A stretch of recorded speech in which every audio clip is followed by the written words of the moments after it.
اعوذ باللہ من الشیطان الرجیم بسم اللہ الرحمن الرحیم وبہ نستعین وہو خیر المعین۔ سلسلہ کلام حضرت ابراہیم علیہ السلام کی سیرت کے عنوان سے جاری تھا۔ بات یہاں تک آ پہنچی تھی کہ حضرت سارہ کو ملائکہ نے بشارت دی۔ بشارت کے بعد فوراً انہوں نے اظہار تعجب کیا، اور اظہار تعجب کرنے کے بعد ملائکہ نے فوراً سوالیہ نشان کی صورت میں مطلب کو بیان کیا۔ اتعجبین من امر اللہ، آیا امر خدا سے آپ کو تعجب ہے؟ تو انہوں نے جواب دیا کہ نہ، امر خدا یعنی فاعل میں کوئی مشکل نہیں ہے، مشکل قابل میں ہے کہ ہمارے اندر وہ صلاحیت نہیں ہے کہ ہم صاحب اولاد ہو سکیں۔ تو خداوند عالم نے برہانی شکل میں مطلب کو بیان کیا کہ یہ پوری کائنات امر خدا ہے۔ واللہ غالب علی امرہ، اور جو چیز بھی امر خدا ہے وہ مغلوب خدا ہے۔ نتیجہ وہی شکل اول کی صورت میں کہ ھذا امر اللہ وکل امر اللہ مغلوب للہ فھذا الامر مغلوب للہ، یعنی کائنات مغلوب ہے خدا کے سامنے۔ اب اس میں پیری ہو، بڑھاپا ہو، یہ بھی امر خدا ہے، اور امر خدا مغلوب خدا ہے۔ مغلوب خدا کا مطلب یعنی خالق غالب ہے، وہ جس طرح چاہے گا اس کے اندر تصرف کر لے گا۔ بس اگر قابلیت قابل ختم ہو جاتی ہے تو خداوند عالم اپنی فاعلیت کی بنیاد پہ اس کی صلاحیت کو اجاگر کر دیتا ہے۔ بس اگر یہ چیز ہے کہ کائنات امر خدا ہے اور امر خدا کی زمام خدا کے ہاتھ میں ہے، تو پھر وہ کائنات میں جس طرح چاہتا ہے تصرف کر سکتا ہے، لہذا تعجب کرنے کی بات نہیں ہے۔ فوراً دو برہان ذکر کر دیے۔ ایک برہان رحمت اللہ وبرکاتہ علیکم، یعنی دو جملے ہیں، یہ دو برہان ہیں۔ رحمت اللہ علیکم ایک، وبرکاتہ علیکم، پہلا کلمہ ہے رحمت اللہ علیکم، اور یہ غالبیت کا پہلا برہان ہے کہ کل کائنات مغلوب خدا ہے، خدا پوری کائنات پر غالب ہے۔ واللہ غالب علی امرہ، ہر چیز پہ خدا غالب ہے۔ اور غلبے کی علامت کیا ہے، برہان کیا ہے؟ کہ کائنات کو اپنا راستہ طے کرنے کے لیے جب تک سارے امکانات اس کے اندر موجود نہ ہوں، کوئی چیز حال حرکت میں نہیں آتی۔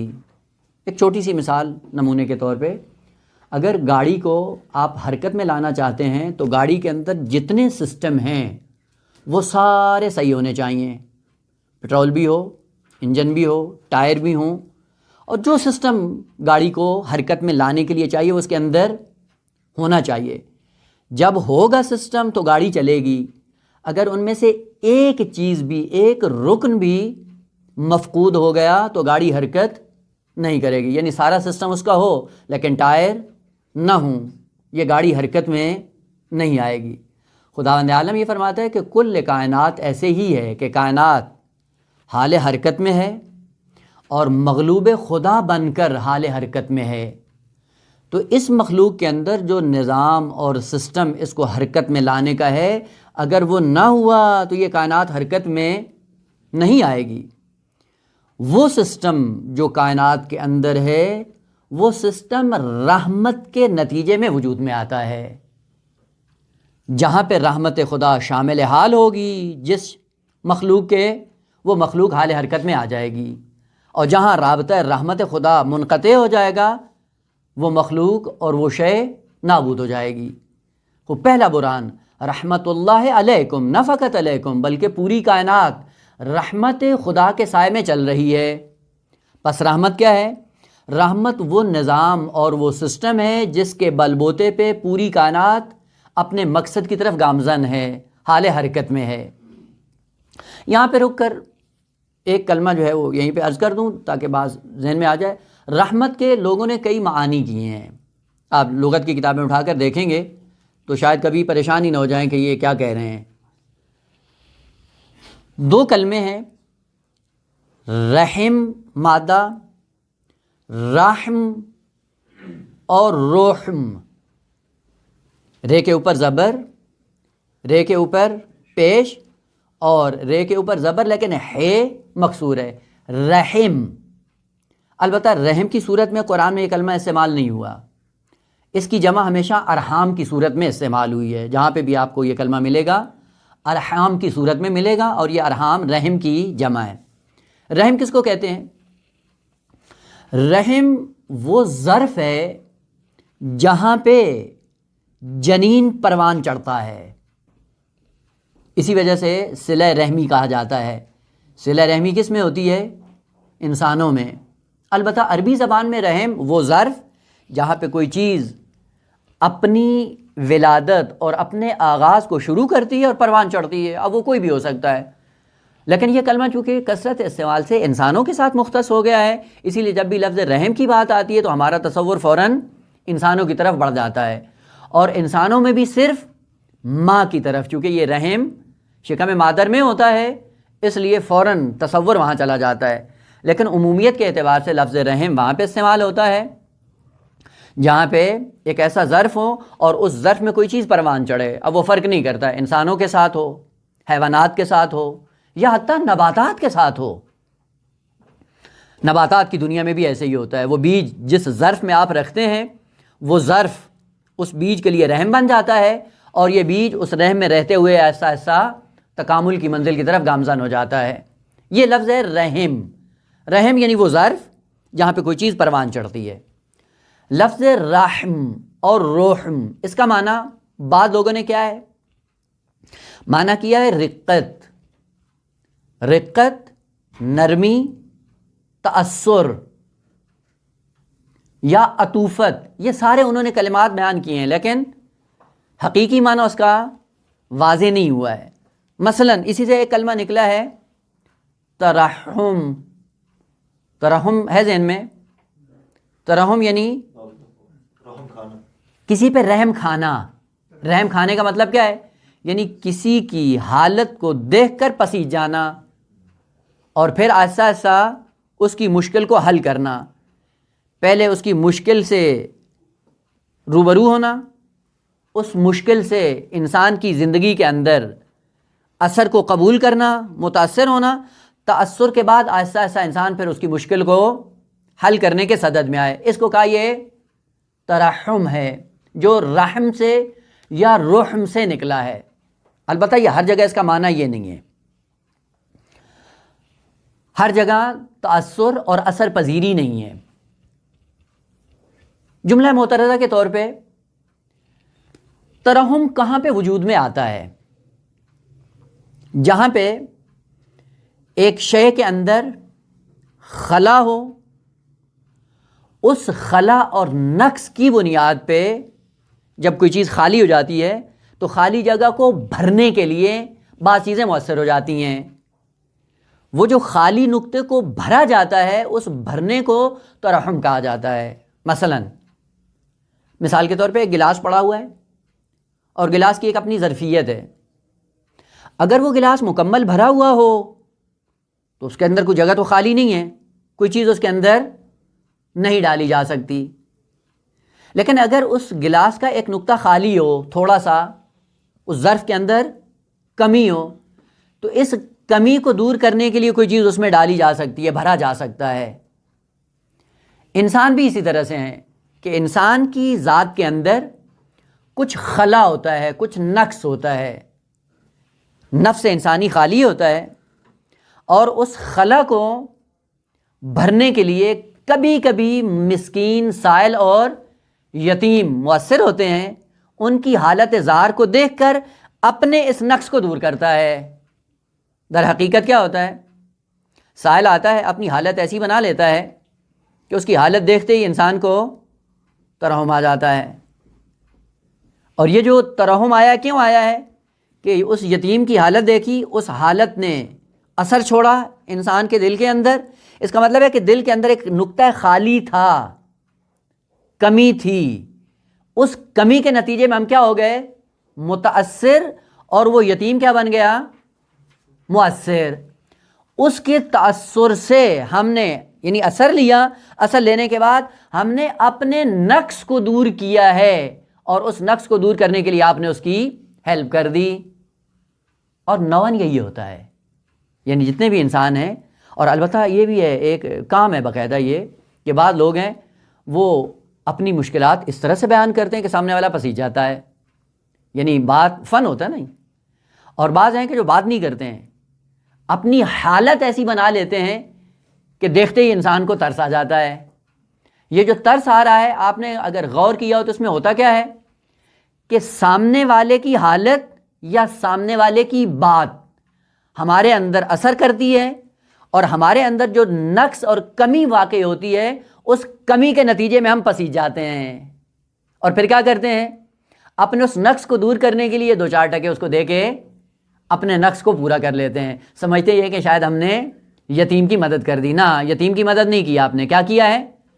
اپنا نقص ختم کیا ہے. جو تمہارے اندر نقص اور کمی تھی، البتہ اس کمی میں مؤثر وہ ہوا ہے، اس کی تاثیر باعث بنی ہے کہ ہم نے اپنی کمی کو دور کر دیا. اور کمی کیا تھی کہ ہم بخل کے شکار تھے.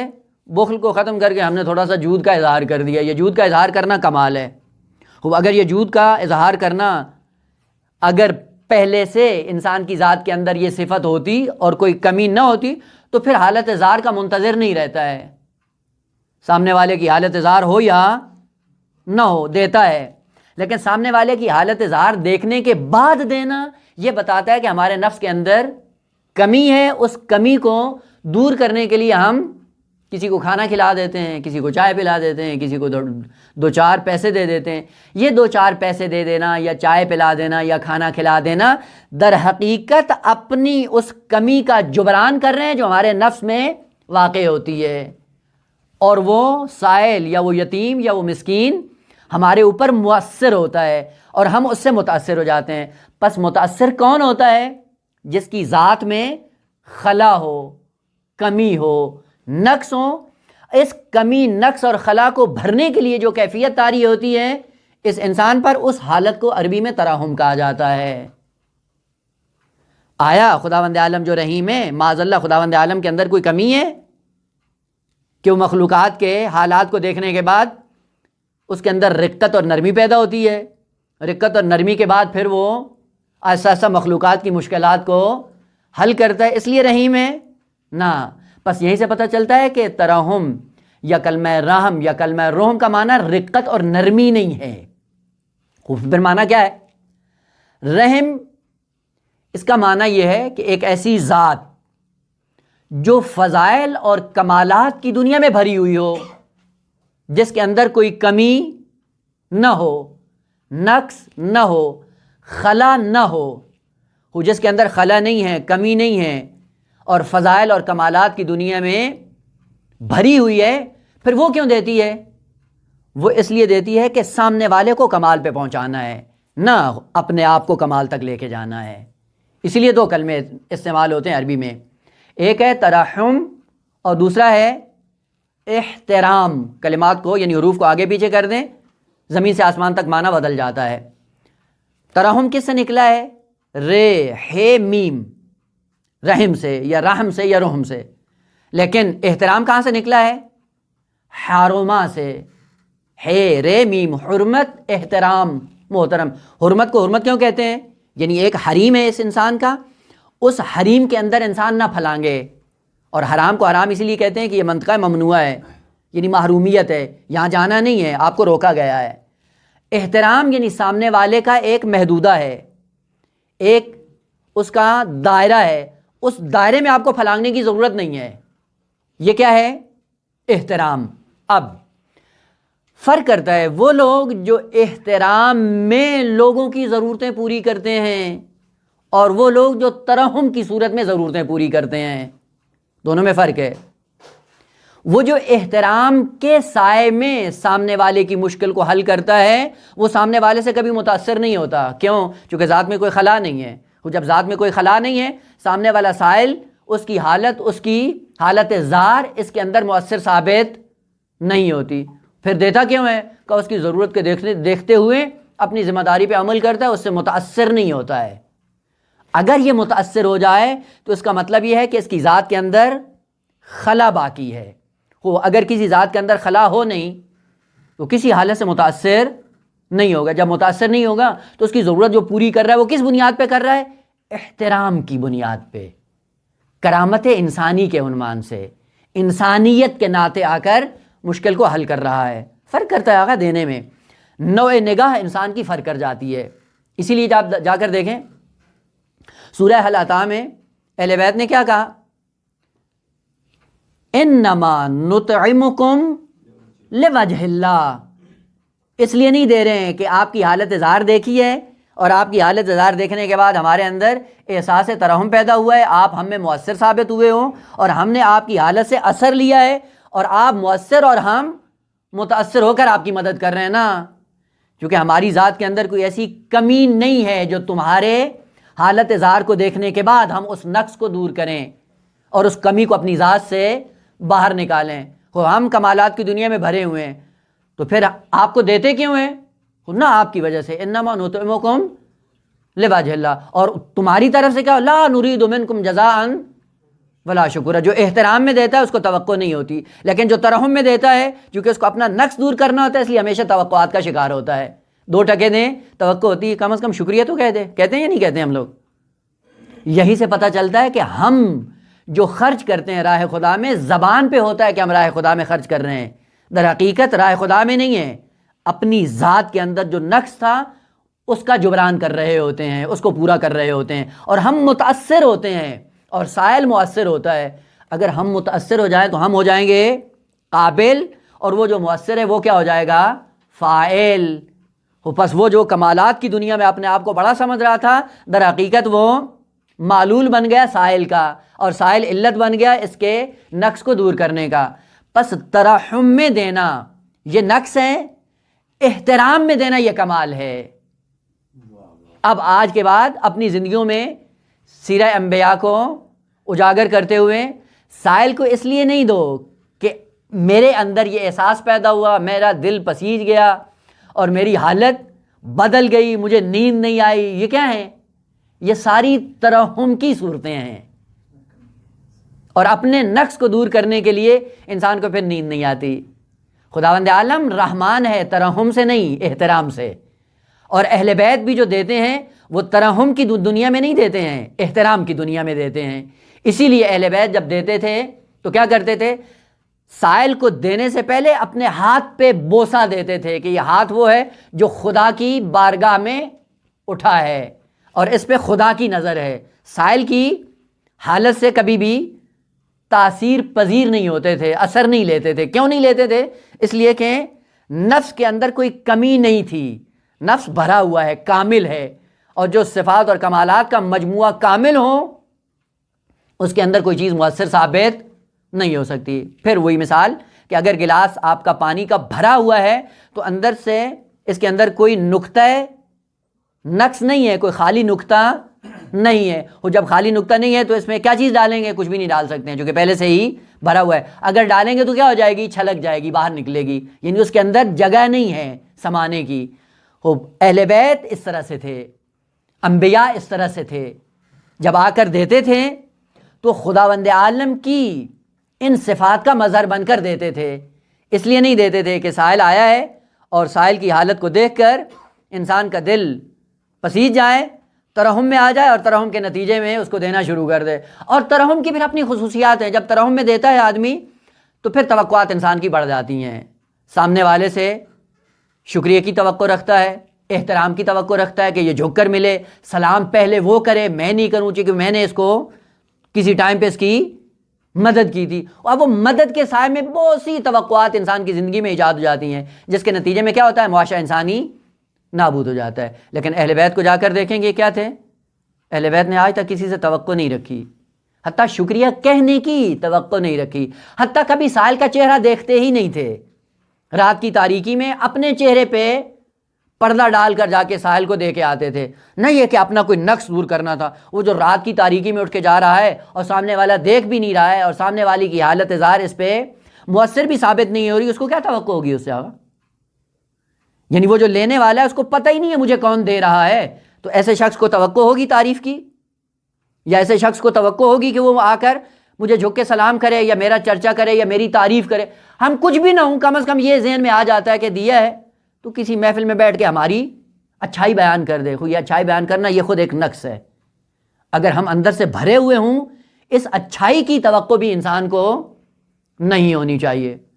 بلکہ اسی لیے کہا گیا افضل الزہد اخفاء الزہد. بہترین زہد کیا ہے؟ جو مخفی رہے، چھپا رہے. وہ ہم برملا کرنے کے صدد میں ہوتے ہیں. اور آقا یہ ایک بہت بڑا نقص ہے معاشرہ انسانی کے ساتھ. البتہ بعض مسائل کی وجہ سے وہ ہو جاتے ہیں، لیکن اس کا مطلب یہ نہیں ہے کہ انسان اسلامی اور دینی اقدار سے روگردان ہو جائے. مثلا آج دیکھیں جی، کسی کو 2 ٹکے دینے ہوں، واقعاً کبھی کبھی انسان رہ جاتا ہے. وہ پورا بایو ڈیٹا پوچھتے ہیں، جی آپ کہاں سے ہیں، کون ہیں، بچے کتنے ہیں، یہ کیا ہے، وہ کیا ہے. وہ یہ کیوں کر رہے ہو؟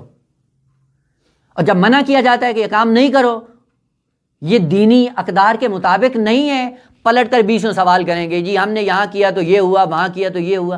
آخر یہ کون سی دینی تعلیمات ہیں کہ جس کے سائے میں آپ لوگوں کی مشکلات کو حل کرنا چاہ رہے ہو؟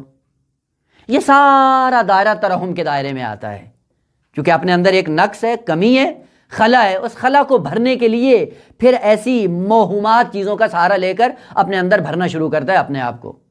لیکن اگر اندر سے بھرا ہوا ہو تو پھر امیر المومنین کی تعبیر کے مطابق آتے ہی الفن، اس کو 1000 دے دو. وہ پلٹ کر وہ کہتا ہے مولا سفید دوں یا زرد؟ کا قلعہ ہمایندی حجران، دونوں پتھر ہیں میرے نزدیک. چونکہ پتہ ہے نا، سفید یعنی درہم، زرد یعنی دینار. دینار سونے کا ہوتا تھا، درہم چاندی کا ہوتا تھا. 10 درہم مل کے 1 دینار بنتا تھا.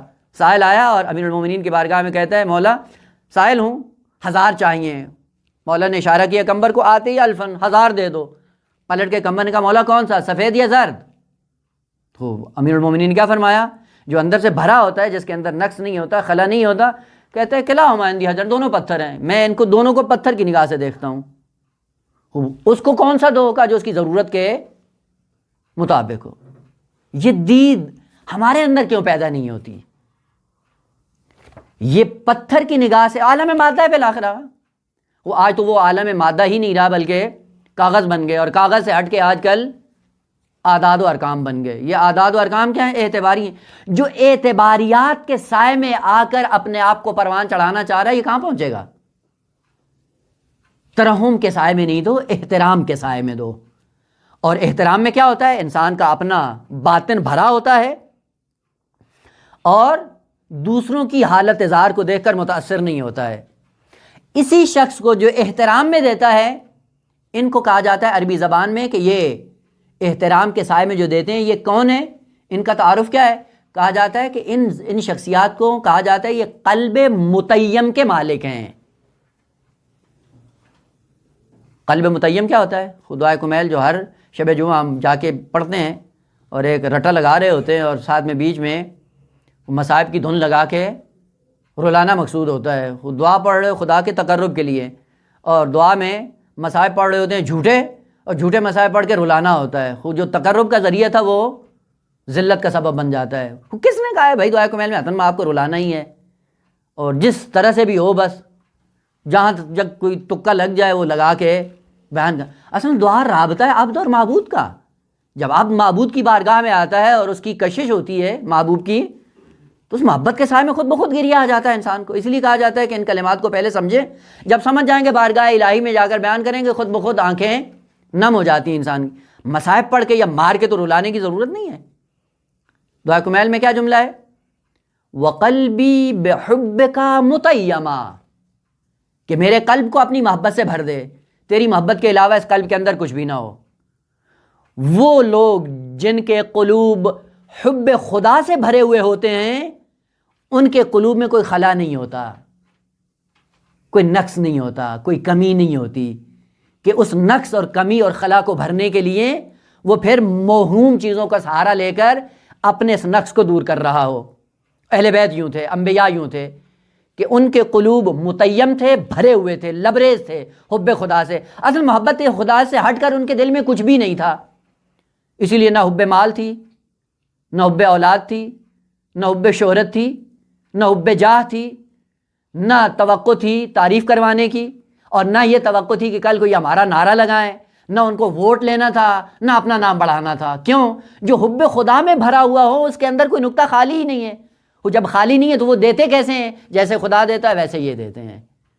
کیونکہ خدا کے اندر بھی کوئی نقطہ خالی نہیں، کمالات سے بھرا ہوا ہے۔ مخلوق کو کیوں دیتا ہے؟ تاکہ مخلوق کمال پہ پہنچ جائے، اور احترام کے سائے میں دیتا ہے خدا۔ اہل بیت اور انبیاء بھی کیا ہیں؟ چونکہ محبت خدا سے ان کا پیمانہ لبریز ہے، قلب متیم کے مالک ہیں، کوئی نقطہ خالی نہیں ہے۔ جب نقطہ خالی نہیں ہے کب دیتے ہیں؟ احترام کے سائے میں دیتے ہیں، اور جہاں دیکھتے ہیں احترام میں خطرے میں پڑ رہا ہے وہاں پہ نہیں دیتے ہیں۔ اور یہ ایک سیرت کا پہلو ہے، انبیاء میں، معصومین میں، دیتے وہاں پہ ہیں جہاں پہ سامنے والے کا احترام، عزت، آبرو محفوظ رہے، اور جس دن عزت آبرو خطرے میں پڑ جاتی وہاں پہ دیتے نہیں ہیں، ہاتھ روک لیتے ہیں۔ کیوں؟ کیونکہ سامنے والے کی آبرو خطرے میں ہے۔ امام رضا علیہ السلام کے پاس خراسان سے ایک سائل آیا، حج کیا، حج کرنے کے بعد مدینہ آیا، امام کی زیارت کی، زاد راہ ختم ہو گیا یا گم ہو گیا، چوری ہو گیا، جو بھی مشکل بنی، امام رضا علیہ السلام کی بارگاہ میں جاتا ہے، کہتا ہے یہ اہل بیت، یہ ایسا گھرانہ ہے کہ جو آبرو مند بھی ہیں اور دوسروں کی آبرو رکھتے بھی ہیں۔ اور کہا امام کی بارگاہ میں کہ میں سائل نہیں ہوں، فقیر نہیں ہوں، گدھا نہیں ہوں، کیونکہ اکثر ہم گدھا بنے ہوتے ہیں اور گدھائی کی ایسی شکلیں اپناتے ہیں کہ سامنے والا بھی حیران ہو جاتا ہے، ایسے یقین کر لیتا ہے کہ واقعی اس کی حالت یوں ہی ہوگی۔ کہا میں گدھا نہیں ہوں، زیادہ راہ کم ہو گیا ہے، آپ مجھے اتنا دے دیں کہ میں خراسان چلا جاؤں، جب خراسان جاؤں گا یا آپ کی طرف سے صدقہ دے دوں گا، یا اگلے سال اگر حج پہ آیا تو لا کر آپ کا قرض ہے یہ میری گردن پہ آپ کے لا کے واپس کر دوں گا۔ اور آپ کو پتہ ہے عزیزان، فقہی اعتبار سے یا اخلاقی اعتبار سے ایک دفعہ سامنے والے کو پیسہ دینا بلا عوض، ہبہ، ہدیہ، اس کا اجر بہت کم ہے، اور اگر قرض کی صورت میں اس کا اجر کہیں زیادہ ہے۔ فرق کیا ہے؟ کہ ہبہ جب دیتے ہیں، ہدیہ دیتے ہیں بلا عوض، سامنے والے کو رسوائی کا درس دیتے ہیں، گدائی کا درس دیتے ہیں، وہ فقیر بن جائے، گدھا بن جائے، ہمیشہ مانگتا رہے گا۔ لیکن قرض کی شکل میں دیا، اس کا استقلال باقی رہے گا، ہمیشہ کام کرے گا، کام دینے کے بعد اپنے آپ کو مقروض پائے گا اور اپنے آپ کو مستقل بنانے کی کوشش کرے گا، اور آپ کا قرضہ واپس کرنے کی کوشش کرے گا۔ وہ قرض لینے میں انسان کی آبرو خطرے میں نہیں ہوتی، لیکن مفت میں بٹورنے میں انسان کی عزت خطرے میں پڑ جاتی ہے۔ وہ کہا کہ قرض ہے، میں گدائی کرنے نہیں آیا ہوں۔ امام گئے اندر، جتنا اس نے مانگا تھا اس سے کہیں زیادہ تھیلی میں ڈالا، اور دروازے پہ آئے، فقط وہی ہاتھ جس میں تھیلی تھی اس کو دروازے سے باہر کیا ہاتھ کو، اور سائل سے کہا لے لو اور چلے جاؤ، صدقہ دینے کی ضرورت بھی نہیں ہے اور یہ قرض بھی نہیں ہے، یہ لے جاؤ، اپنی ضرورت کو پورا کرو۔ اور بعد میں لوگوں نے جب پوچھا کہ مولا آپ نے اس کو دیکھا کیوں نہیں؟ کہا کرامت انسانی کے تقاضے کے مطابق میں نہیں چاہتا تھا کہ جب وہ لے رہا ہو اس کا احساس شرمندگی جو اس کی پیشانی پہ، یہ چہرے پہ ہے، وہ میں دیکھوں۔ یہ ترحم میں نہیں دیتا ہے، یہ احترام میں دیتا ہے، اور وہ جو ترحم میں دیتا ہے اس کا پہلے دل پسیجتا ہے، دل رقیق ہوتا ہے، رقیق ہونے کے بعد اس کی حالت ظاہر انسان میں مؤثر ہوتی ہے، اور اس تاثر کے نتیجے میں انسان 2 ٹکے اپنی جیب سے نکال دیتا ہے۔ اور بعض ایسے خسیس ہیں کہ رقت قلبی کے بعد، تاثر اور ترحم کے بعد بھی نہیں دیتے ہیں، یہ تو واقعاً بل ہم ازل کا مصداق ہیں۔ وہ کیا ہیں جو ترحم کی صورت میں دیتے ہیں؟ اولئک کل انعام، بھلے بس اوقات حیوانوں کو بھی رحم آ جاتا ہے یار۔ اور یہ انسان کیسا وحشی درندہ ہے کہ جو حیوانوں کو بھی شرما جاتا ہے۔ پس لفظ رحم وہ ظرف ہے، رحم اور رحم وہ ذات جو کمالات سے بھری ہو، اور کمالات سے بھرنے کے بعد جو دیتی ہے وہ احترام میں دیتی ہے۔ جن لوگوں نے لفظ رحم یا رحم کا معنی رقت اور نرمی، عطوفت یہ معنی کیا ہے، انہوں نے اسی ترحم کو دیکھا ہے۔ ترحم کو دیکھتے ہوئے لفظ رحم اور رحم کا معنی کیا کیا ہے؟ رقت، نرمی، اثر پذیری۔ یہ اثر پذیری ترحم کا نتیجہ ہے، احترام کا نتیجہ نہیں ہے۔ لفظ رحمت کہاں پہ ہوتا ہے؟ جہاں پہ ایک پیمانہ کمالات سے چھلک رہا ہو اور اس کے اندر کسی چیز کی کمی نہ ہو، اور وہ جب آتا ہے مقام عطا میں تو سامنے والے کی عزت، آبرو، کرامت انسانی کو محفوظ رکھتے ہوئے اس کو دینا شروع کر دیتا ہے۔ خداوند عالم نے کہا اتعجبین من امر اللہ رحمت اللہ علیکم، ابھی تک میں نے جو تمہاری زندگی چلائی ہے، یا ابھی تک جو تم یہاں پہ پہنچے ہو، ہم نے آپ کو ترحم کی صورت میں دیا ہے یا رحمت کے سائے میں، احترام میں دیا ہے؟ تو اگر ہم احترام کے سائے میں ابھی تک آپ کو پروان چڑھاتے آ رہے ہیں اور آپ کسی کے محتاج نہیں ہوتے ہوں، اسی سے سمجھ جاؤ جو ابھی تک رحمت کے سائے میں آپ کو دیتا آ رہا ہے، آج جب اولاد کی بات آئے گی تو اپنے احترام کو چھوڑ دے گا۔ یا تمہارے احترام کو مد نظر نہ رکھتے ہوئے آپ کو نہیں دے گا، اس کا کام ہی دینا ہے، وہ ترحم کی صورت میں نہیں دے گا۔ اور اس کی رحمت کیا ہے؟ دائمی ہے، چونکہ اس کائنات کو اپنی منزل مقصود کی طرف لے کے جانا ہے، اور اس کو منزل مقصود کی طرف لے جانے کے لیے جو چیز سبب بنتی ہے وہ رحمت ہے۔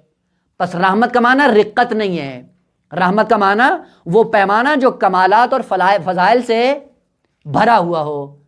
قلب رحیم، قلب رحیم کون سا ہے؟ جو کمالات سے بھرا ہوا ہے۔ البتہ اس میں تعبیر فقط یہ بدل جاتی ہے کہ قلب متیم کے مالک ہو جاتے ہیں، اور قلب متیم میں سارے کمالات یکجا موجود ہوتے ہیں، کوئی خلا نہیں ہوتا، لہذا سائل کی حالت زار ان میں مؤثر کبھی بھی نہیں ہوتی۔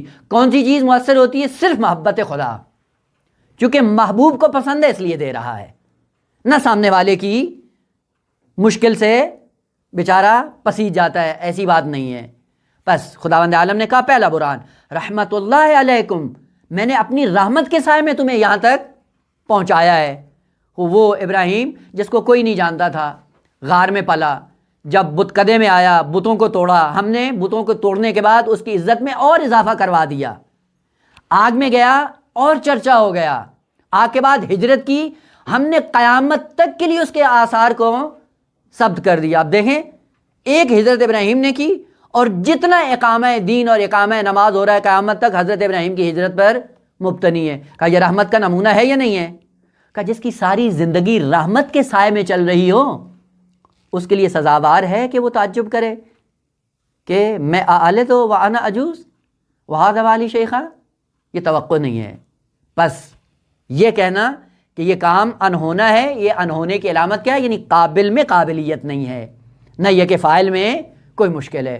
خداوند عالم نے اس قابل کی قابلیت کو ختم کرنے کے لیے یا اس کو مزید اجاگر کرنے کے لیے پہلا برہان یہ قائم کیا کہ تمہاری ساری زندگی میری رحمت کے سائے میں بڑھ رہی ہے، اور رحمت کا کام کیا کرتی ہے کہ قابل کی قابلیت میں اضافہ کرتی چلی جاتی ہے۔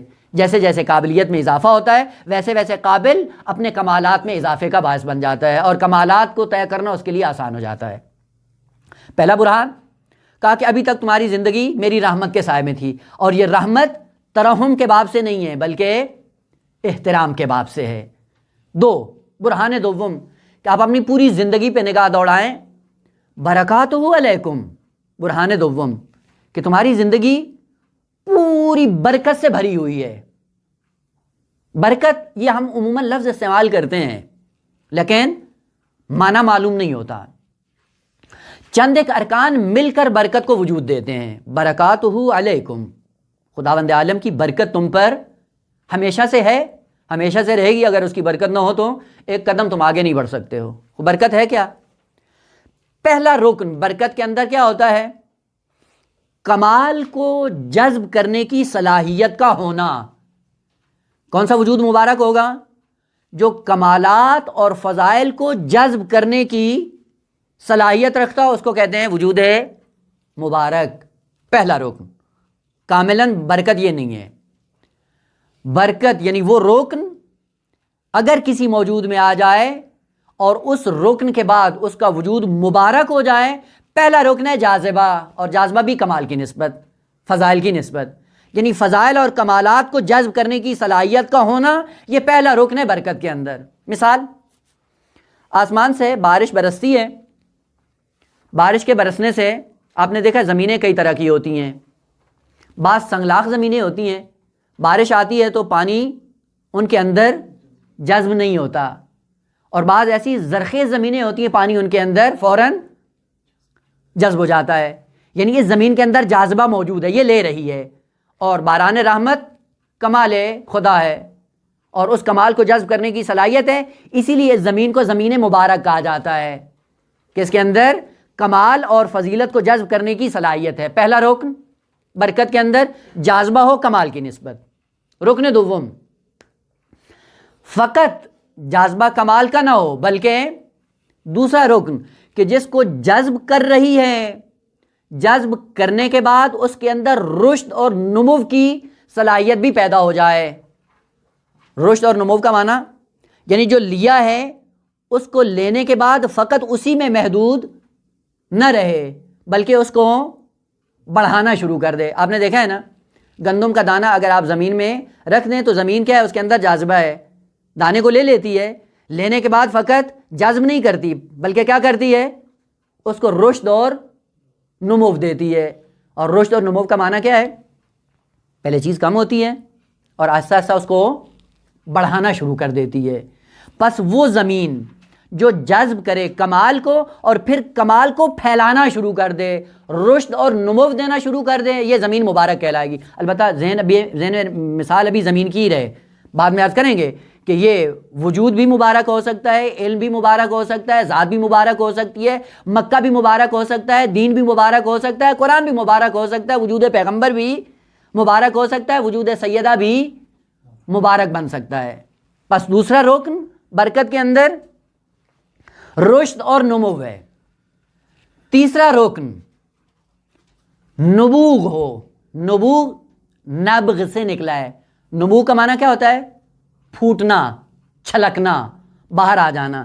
یعنی جذب کر کے کمال کو اپنی ذات میں نہ رکھ لے, ذات کو اس طرح سے بنائے کہ کمالات کو جذب کرے, پھر کمالات کو پھیلائے, پھیلانے کے بعد آہستہ آہستہ کیا کرے, باہر اگل دے, چشمے کی صورت بنا کر اس کو باہر دے. اس کو کہتے ہیں نبوغ.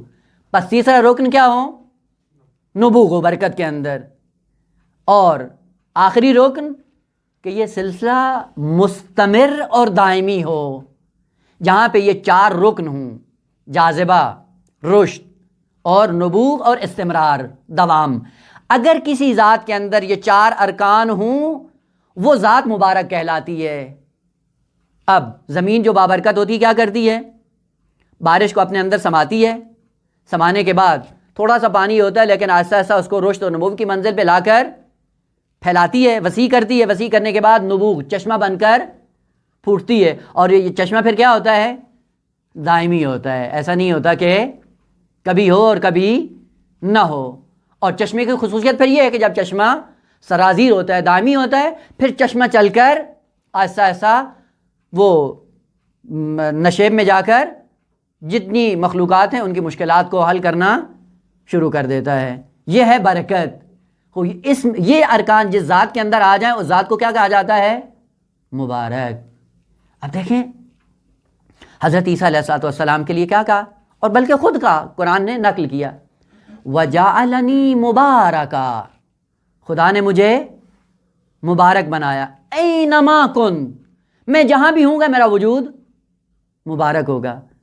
کیا مطلب ہے, یعنی اگر میں عالم دنیا میں ہوں تو سب کے لیے مبارک ہوں, اگر عالم دنیا سے اٹھ کر عالم برزخ میں چلا جاؤں تو بھی مبارک ہوں, اور اگر عالم برزخ سے اٹھ کر معاشر میں پہنچ جاؤں تو بھی مبارک ہوں, اور اگر عالم معاشر سے اٹھ کر بہشت میں چلا جاؤں وہاں بھی مبارک ہوں. پس مبارک کا پتہ چلا کہ مبارک وہ وجود ہے کہ جب برکت کے مرحلے میں آ جاتا ہے تو اطراف اور اکناف کو اپنی رحمت میں گھیر لیتا ہے.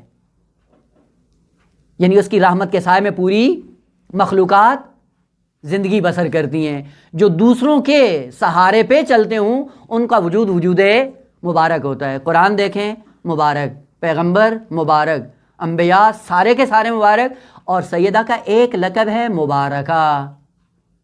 اب یہ وہ نہیں ہے کہ جو شاعر کا تفنن در تعبیر ہو, بی بی کا وجود واقعاً مبارک ہے. رحمت خدا, فضائل خدا, کمالات خدا کو اپنی ذات میں سمایا, سمانے کے بعد حسنین کی شکل میں پھیلایا اور چشمہ بنا کر بشریت کے اندر رکھا, اور اس سلسلے کا استمرار تا قیام قیامت باقی رہے گا. یہ چشمہ معنوی ہے جس کی وجہ سے بی بی کو مبارکہ کہا جاتا ہے. خداوند عالم نے کہا کہ آیا میری برکت تمہارے اوپر نازل نہیں ہوتی؟ اگر میری برکت نہ ہوتی تمہیں کون یاد کرتا؟ اگر میری برکت نہ ہوتی ابراہیم کی ثنا اور مد اور تعریف ہر زبان پہ کیسے ہوتی؟ یہ جو سارا چرچا آپ کا ہی ہوتا ہے, یہ کس کے سائے میں ہے؟ کہ اگر ہماری برکت نہ ہوتی تو یہ سلسلہ نہ ہوتا. اور جب برکت میری تمہارے شامل حال ہے, برکت کا ایک اثر یہ ہے کہ تولید نسل بھی رہے گی, کیونکہ برکت کے اندر استمرار رکن اصلی ہے, دائمی رہے گا. یعنی یہ نہ سمجھو کہ فقط تم میاں بیوی ہو اور تمہاری نسل یہیں پہ ختم ہو جائے گی. خوب اگر نسل ختم ہو جائے گی تو میں مبارک نہیں ہوں اور تمہارے اندر برکت نہیں ہے. اگر تمہارے اندر برکت ہے اور میں مبارک ہوں اور آپ کو بھی بابرکت بنانا ہے تو پھر تعجب کس بات کا ہے؟ اتعجبین من امر اللہ، کہ برکت خدا تم پر ہمیشہ سے ہے. خوب اگر برکت کے سائے میں تم زندگی بسر کر رہے ہو تو پھر اتعجبین من امر اللہ. تولید نسل میں آ کے تعجب کرتی ہیں، نسل باقی رہے گی. کیوں؟ کیونکہ یہ نسل وہ برکت کا چشمہ ہے جو قیامت تک جاری رہے گا، اور یقین جانیے کہ قیامت تک جاری ہے. ایک نسل حضرت ابراہیم کی اسحاق سے چلی اور دوسری نسل اسماعیل سے چلی، اور بیچ میں تاریخ کے بعض ادوار میں آ کر یہ دونوں نسلیں آپس میں ملتی رہیں. مرج البحرین یلتقیان، یہ مرج البحرین ہوتا رہا. اور آخری مرج البحرین کب ہوگا؟ جب مہدی آخر الزمان ظہور کریں گے. نسل اسماعیل سے مہدی آخر الزمان اور نسل اسحاق سے حضرت عیسیٰ، دونوں نسلیں پھر مل کر ابراہیم کی نسل مبارک بن کر پھر نقطہ اجتماع میں جب جمع ہوگی مرج البحرین بنے گا. اس دن دیکھیں گے کہ یہ دنیا کیسے گلزار بنتی ہے. یہ دنیا اس زمانے میں پھر بہشت بن جائے گی، اور یہ حضرت ابراہیم کی نسل مبارک بن کر زمانے میں ہادی بن کر ظاہر ہوں گے. خوب جب برکات بھی آپ پہ ہیں، رحمت بھی خدا کی آپ پہ ہے، اتعجبین من امر اللہ، پھر اللہ کے امر سے تعجب کرتے ہیں. وہ جو ساری مخلوق امر خدا ہے تو جس طرح وہ چاہے گا کر سکتا ہے. اور آخری جملہ انہ حمید مجید. وہ یہ دو اسم کیوں ذکر کی ہے؟ اب یہاں پہ وہ نقطہ کہ پہلے بھی عرض کیا تھا کہ جتنی بھی آیات ہیں وہ جن اسماء پہ ختم ہوتی ہیں وہ اسماء در حقیقت علت ہوتے ہیں صدر آیت کے لیے. صدر آیت میں جو مطلب بیان ہوا ہے اس کی علت آخر میں اسماء کی صورت میں بیان ہو جاتی ہے. یعنی اگر ہم سے پوچھا جائے کہ اتعجبین من امر اللہ رحمت اللہ وبرکاتہ علیکم اہل البیت، اس کا برہان کیا ہے؟ ایک برہان لأنہ حمید ولأنہ مجید، یعنی دو برہان یہاں پہ خداوند عالم نے قائم کیے. رحمت اور برکت یہ کیوں ہے؟ کیونکہ وہ حمید ہے. رحمت اور برکت کیوں ہے؟ چونکہ وہ مجید ہے.